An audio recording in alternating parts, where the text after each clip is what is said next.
Centro de Liberación y Avivamiento.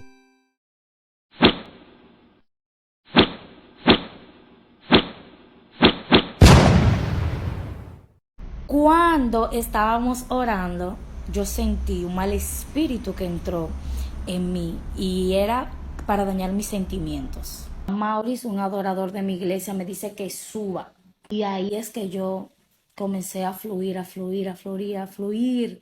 De verdad que yo estaba danzando en espíritu. Pero cuando yo caminé ahora, por eso vi que te miré así. Yo vi detrás de ti un hombre negro con una capucha negra. De hecho, tú has sentido literalmente algo que te persigue. Hombre de la capucha negra. Cuando yo pase por detrás de ella, tú vas a tener que soltarla para siempre.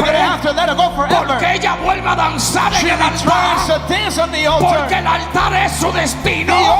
Y cuando la suelta, suelta, fuera, fuera, fuera. Alguien tiene que darle un aplauso a la gloria de Dios. Mira, mira.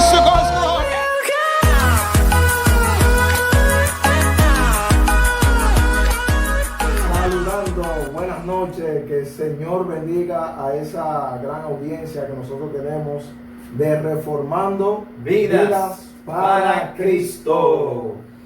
En esta noche, en este día o en esta tarde, en cualquier momento que usted esté viendo este video, vamos a hablar, pastor, sobre el tema. ¿Sobre cuál tema vamos a hablar, pastor? Bueno, Luis Miguel y toda la audiencia, saludo, Dios bendiga. Vamos a hablar de algunas situaciones que se dan en la iglesia con supuestamente cristianos que están endemoniados.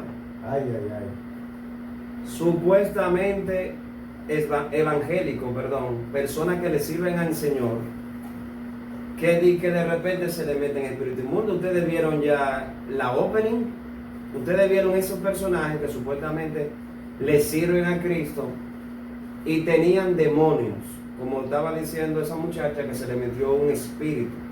¿Cómo puede ser eso, por Dios? Pero pastor, ¿usted cree que un cristiano que fue lavado por la sangre de Cristo, que nació de nuevo, usted cree que un cristiano se le puede meter un demonio? O sea, ¿un cristiano puede ser endemoniado? No hay forma, Luis Miguel y iglesia y hermanos y amigos que nos escuchan. No hay forma, después que usted ha recibido a Cristo en el corazón y nació de nuevo, no puede existir un demonio que habite dentro de su corazón después que el Espíritu Santo ya lo lavó y está dentro de usted. No, eso es antibíblico, eso es algo garrafal, creerlo. Es antibíblico, pastor, porque nosotros somos el templo del Espíritu Santo. Exactamente. Y juntamente con el Espíritu Santo no pueden habitar los demonios. No, es que no pueden, Miguel. Y esta postura, muchos pastores y siervos laicos normal de las iglesias la toman de un pasaje de Mateo 12. Mateo 12, 43 en adelante, que ahorita vamos a hablar sobre eso. Y ellos creen que ese pasaje, esos versículos de Mateo 12, 43, 45, están hablando de un cristiano. Y eso no es así. En ese pasaje no se está hablando de un cristiano. Antes de nosotros entrar en eso, hacemos nosotros esta aclaración y queremos aclararle a cada oyente. Mira, hermano, después que usted nació de nuevo, como estaba diciendo nuestro hermano Luis Miguel, después que el Espíritu Santo ya está en usted, el Espíritu Santo no se va. Nos han enseñado que el Espíritu Santo se va. Sí. El Espíritu Santo no se va del cuerpo donde ya Él habitó, porque Dios no es como nosotros, Dios no es caprichoso. No. Dios nos da el don del Espíritu Santo, el regalo de poder ser cristiano, de ser salvo, y no nos lo quita como un niño caprichoso. No hay forma. Pero eso es lo que se ha enseñado, que el Espíritu Santo, dentro del movimiento carismático pentecostal, nos ha enseñado, o ellos enseñan, que Dios te quita el Espíritu Santo. Eso es imposible. Ahorita lo vamos a demostrar bíblicamente que no se puede. Así es, pastor. Dentro de ese movimiento carismático, se ha enseñado por tanto tiempo de que el Espíritu Santo se puede ir del creyente. Si el Espíritu Santo habitó en usted y habita en usted, no se puede ir, porque el Espíritu Santo es el sello de que nos da testimonio de que somos hijos de Dios.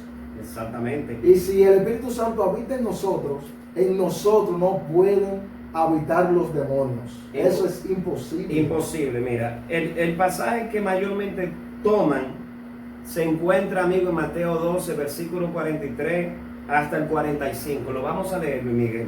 Así es. Escuchen, mis amigos y hermanos. Cuando el espíritu inmundo sale del hombre, anda por lugares secos, buscando reposo y no lo halla. Entonces dice: volveré a mi casa de donde salí, y cuando llega la halla desocupada, barrida y adornada. Entonces va y toma consigo otros 7 espíritus peores que él, y entrados moran allí. Y el postrer estado de aquel hombre viene a ser peor que el primero. Así también acontecerá a esta mala generación. Ese es los 2 versículos donde toman la postura para enseñar que una persona se puede desviar después que conoció a Cristo, después que nació de nuevo, y de que se le entra en espíritu inmundo. Es antibíblico tomar este pasaje, está fuera del exégesis. Incluso cuando un cristiano se aparta del Señor, vuelve otra vez, porque la Biblia dice que las ovejas del Señor oyen su voz y vuelven, le siguen. Ahora, ¿qué pasa? ¿Y qué es lo que se da en las iglesias, Luis Miguel? Lo que se da en muchas iglesias es personas que simulan ser cristianos, y la Biblia los llama falsos cristianos, que ellos sí pueden caer bajo una posesión demoníaca. Así es, pastor. Entonces eso es lo que pasa con muchos que están aparentando ser cristianos, y cuando se van del evangelio o dejan de asistir a las iglesias, ahí esos espíritus toman posesión de esa persona, y su postrer estado viene a ser peor que el primero. Entonces ahí se queda demostrado de que esa persona no era cristiana, de que no nacieron de nuevo. No, nunca lo fueron. Pastor, cuando una persona nace de nuevo, les es imposible volver atrás. Es imposible. Jesús le da vida eterna. Le da vida eterna. Y cuando Jesús te da la vida eterna, como lo explica en Juan capítulo 3 a Nicodemo, no es porque te la va a dar por 2 días la vida eterna. Y no es tampoco que te la va a dar cuando tú llegas al cielo. El cristiano tiene vida eterna desde que nació de nuevo. Así es. Desde que Cristo con el Espíritu Santo entra en el corazón del cristiano, ya empezó la vida eterna del cristiano. Vida en abundante, en abundancia. En abundancia, pastor. Entonces, yo quiero leer un versículo antes que usted... Bueno, vamos a explicar entonces el pasaje de Cristo de Mateo 12:43. Mira, Luis Miguel y amigos que nos escuchan y hermanos, por eso uno tiene que leer el contexto para poder entender. Si usted se va al capítulo 12 para entender la situación, la Reina Valera lo tiene de esta manera. Capítulo 12, versículo 1 hasta el versículo 14, hasta el versículo 8, perdón, habla: discípulos recogen espiga en el día de reposo. En el versículo 9, día de reposo, Jesús hace un milagro a una persona que tenía la mano seca. Versículo 15, Jesús recita Isaías, donde dice: sabiendo esto, Jesús se apartó de allí y le siguió mucha gente. Verso 17, para que se cumpliese lo dicho por el profeta Isaías cuando dijo: he aquí mi siervo, a quien he escogido, mi amado, en quien se agrada mi alma, pondré mi espíritu sobre él. Jesús dando a entender que viene del cielo y el Espíritu de Dios está sobre él. Verso 22 comienza a hablar de la blasfemia contra el Espíritu Santo, que no es como nos han enseñado, que cuando uno ve a una gente de esa hablando lengua y dice que uno no cree la lengua que ellos hablan, ni que uno está blasfemando. No. La blasfemia del Espíritu Santo es cuando tú en totalidad no creas la obra de Dios. Usted siendo consciente en este contexto, porque los fariseos vieron el hombre de la mano seca ser sanado. Dice el versículo 15 en adelante que Jesús sanó a muchos allí también. Ellos lo vieron, se marchó de ese lugar y siguió haciendo sanaciones. Después lo confrontaron y le dijeron que por el espíritu de Belcebú él echaba fuera los demonios. Pero el versículo 27, Luis Miguel, es clave, y el 28 para entender el versículo 43 y 45, porque dice: y si Satanás, el verso 26, echa fuera a Satanás, contra sí mismo está dividido. ¿Cómo pues permanecerá su reino? Verso 27. Y si yo echo fuera a los demonios por Beelzebú, ¿por quién lo echan vuestros hijos? Por tanto, ellos serán vuestros jueces. Pero yo por el Espíritu de Dios echo fuera demonios, ciertamente he llegado a vosotros el reino de Dios. Aquí vemos que Jesús mismo le dice a los fariseos, a esos líderes judíos religiosos, acusaban a Jesús de que era el diablo que estaba operando a través de Jesús. Todo esto por la postura religiosa, por no aceptar la obra de Dios. Y el mismo Jesús dice en el versículo 27, si yo lo he hecho por los demonios, ¿qué serán sus hijos? Dando a entender que había una práctica de exorcismo dentro de Israel y que era prácticamente una doctrina que venía de los fariseos que controlaban esa doctrina. Luis Miguel, si tú buscas el libro de Hechos para concordar con esto un poco, Hechos capítulo 19, cuando Pablo llega a Éfeso, y el versículo 14, si lo puede leer hasta el versículo 16, ahí nos habla y nos arroja un poquito de luz de una práctica que hacían los judíos, sobre todo lo de la línea de los fariseos y algunos sacerdotes, con un supuesto exorcismo. Amén. Hechos capítulo 19, verso... Hechos capítulo 19, verso 16. 14 hasta el 16. Dice, había 7 hijos de un tal Esceva, judío, jefe de los sacerdotes, que hacían esto. Pero respondiendo el espíritu malo, dijo, a Jesús conozco y sé quién es Pablo, pero vosotros, ¿quiénes sois? Y el hombre en quien estaba el espíritu malo, saltando sobre ellos y dominándolos, pudo más que ellos, de tal manera que huyeron de aquella casa desnudos y heridos. O sea, pastor, que había cierta práctica de exorcismo, sí, en aquel entonces. Y según algunos teólogos que han estudiado mucho más que nosotros, han investigado más, ya desde los tiempos de Jesucristo en Israel se practicaba eso. Por eso el versículo 27 de Mateo 12, el versículo 27, perdón, nos da a entender cuando Jesús dice, ¿y sus hijos por qué echan fuera los demonios? Y realmente ellos no echaban fuera demonios, porque el versículo 43-45 da a entender que ese tipo de persona que se le aplicaba ese exorcismo realmente no quedaba libre. Lo que hacía es que buscaba 7 espíritus más inmundos y tomaba una posesión peor sobre el cuerpo y la mente de ese individuo que se le practicó el exorcismo. Trayéndolo aquí a nosotros, al tema donde empezábamos a hablar esto y por qué lo estamos haciendo. Cristiano y cristiana, usted no puede caer endemoniado, eso no se le aplica a usted. Ahora, si usted va a la iglesia y usted no ha dejado nunca su vida de pecado y usted nunca nació de nuevo y está simulando ser cristiano, usted no es libre, usted está propenso a ser involucrado con los demonios. Bueno, los demonios están con usted, realmente. Así es, pastor. Entonces, como nosotros leímos aquí, había cierta práctica en aquel tiempo de exorcismo. Y podemos ver que muchas personas en las iglesias pentecostales practican este tipo de actos. Por ejemplo, la mayoría de cultos de los pentecostales, pastor, siempre hay un endemoniado. Y casi siempre son cristianos. Y casi siempre son cristianos. El otro día vi un video de una cristiana que cayó al piso endemoniada. Y el predicador estaba diciendo, sé libre. Y yo, Dios mío, pero los demonios siempre se han aprovechado de este tipo de culto. Y a veces el demonio hace la pantalla como que se va. Pero es mentira, no se va nada. No se va. Entonces busca más espíritus peores que él, y el posterior estado de esa persona viene a ser peor. Por eso que usted ve, pastor, que muchas personas se descarrían.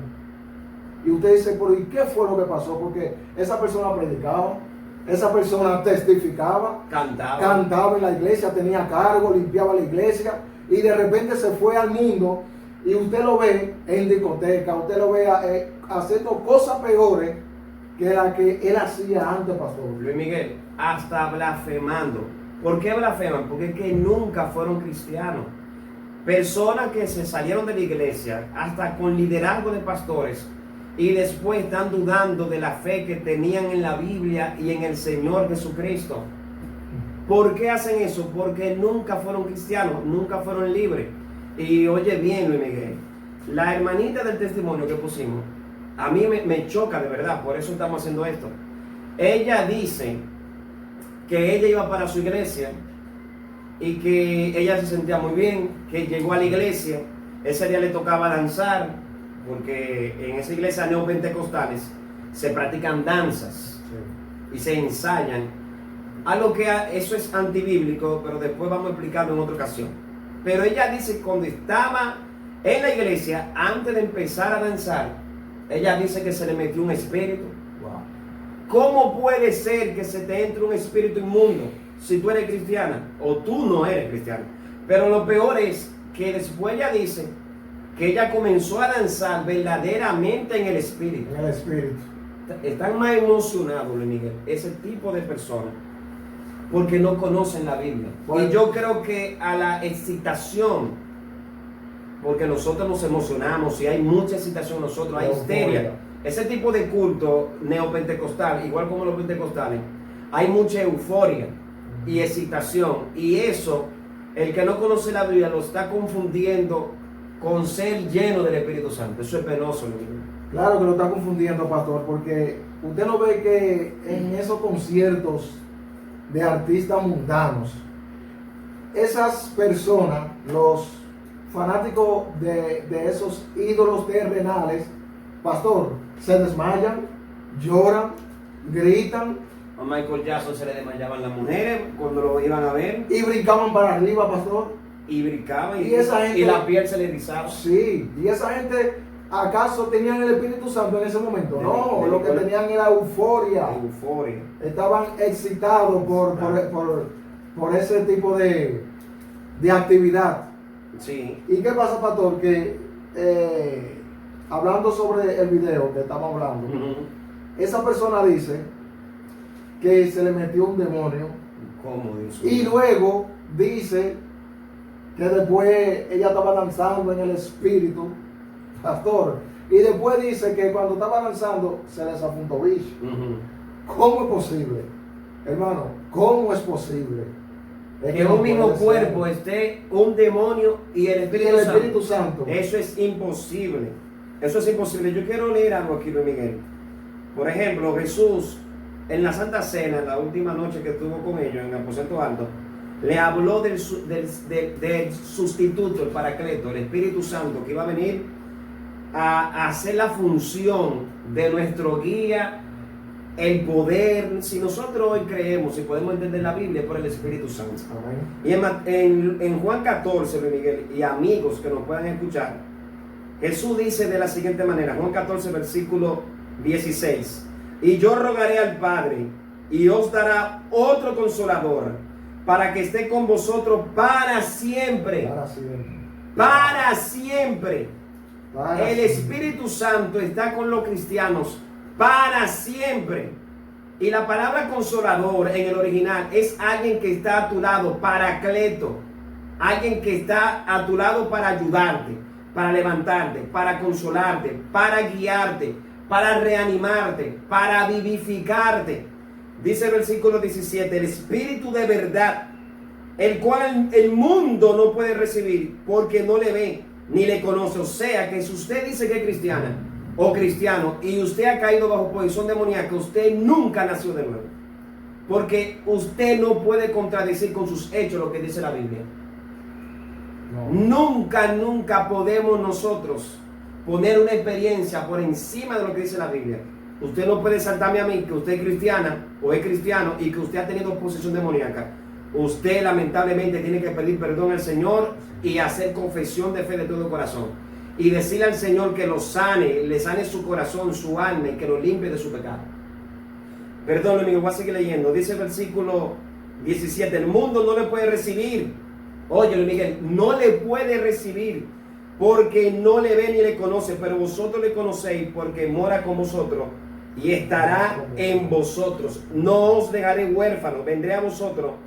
Todavía un poco el mundo no me verá, etcétera, etcétera. Es para siempre, Miguel, no se puede ir de nosotros. O sea que si es para siempre, pastor, es porque no se puede ir. Y el Señor dijo que el Espíritu Santo estaría con nosotros y en nosotros. Y no soy yo que lo estoy diciendo que me lo inventé. Yo estoy repitiendo lo que la Biblia dice. Que estos hombres inspirados por Dios, por el mismo Espíritu Santo, escribieron.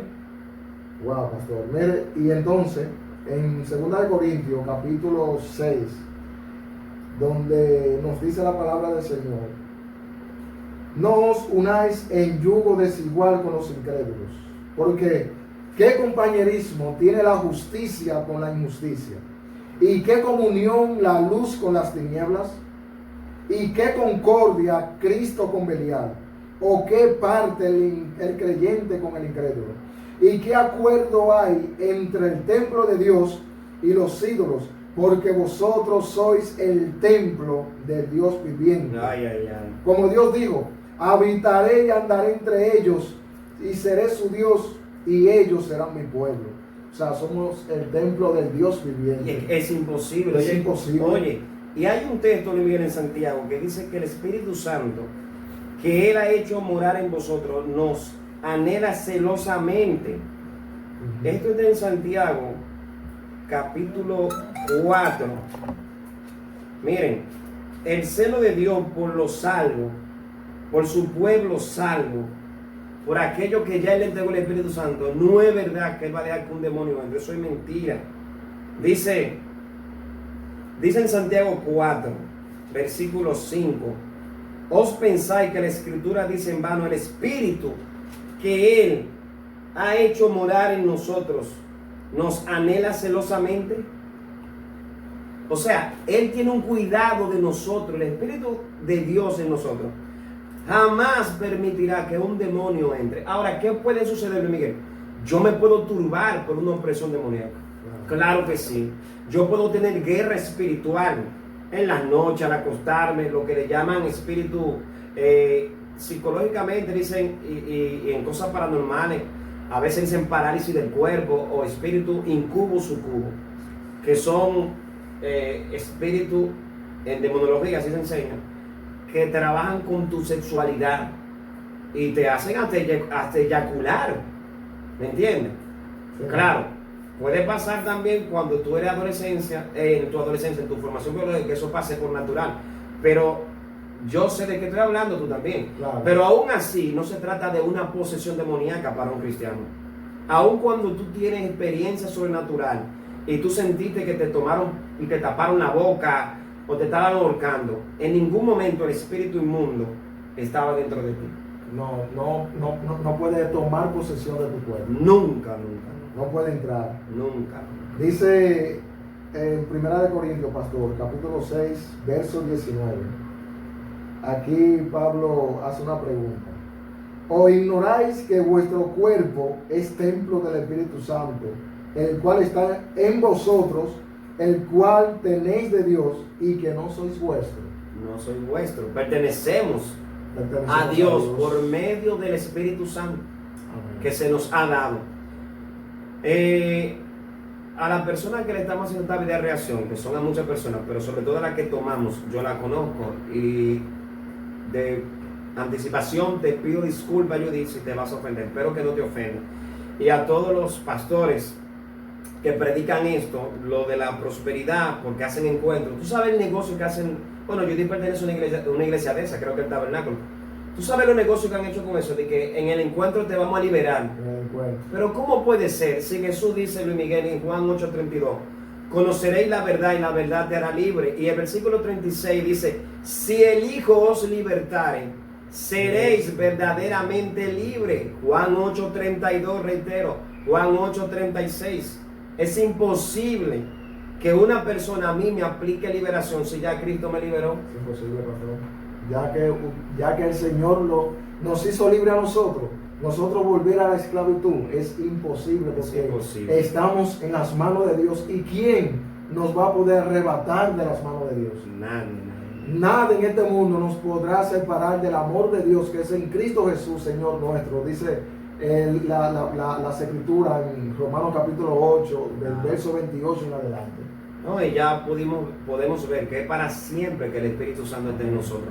Hay otro punto de mi parte terminar, Luis Miguel, donde muchos malinterpretan, y es: no apaguéis el Espíritu. Cuando Pablo habla allí de que no apaguemos el Espíritu, es un llamado a no pecar, porque cuando nosotros pecamos detenemos la obra de Dios, y la obra de Dios la enciende el Espíritu Santo en nosotros. No es que el Espíritu Santo se va en ese término, cuando dice no apaguéis el Espíritu, no es que el Espíritu Santo se va. También cuando hablamos, citando al apóstol Pablo, que el Espíritu se entristece, tampoco se va. Se entristece porque una persona, cuando usted y yo pecamos, ¿tú sabes por qué? Porque cuando yo veo pecado con mis ojos y lo llevo al hecho, el mismo Espíritu Santo por mis propios ojos lo está viendo también. Porque está en mí y por eso se entristece. Pero Él no se va. No se va. Él no se va, pastor. Amén, así mismo es. Entonces, pastor, que la gente que está viendo este video, que se suscriban, sí, que le den like, que lo compartan a sus amigos, a sus familiares, a sus iglesias, a sus pastores, y que activen la campanita. A sus pastores, Luis Miguel, dijiste. Sí, envíenselo a sus pastores. Envíenselo. Envíalos a sus pastores, claro, al hermanito de la iglesia, a todo el mundo. Y esto fue Reformando Vida para Cristo. Para Cristo. Que el Señor les bendiga a todos. Gloria a Dios.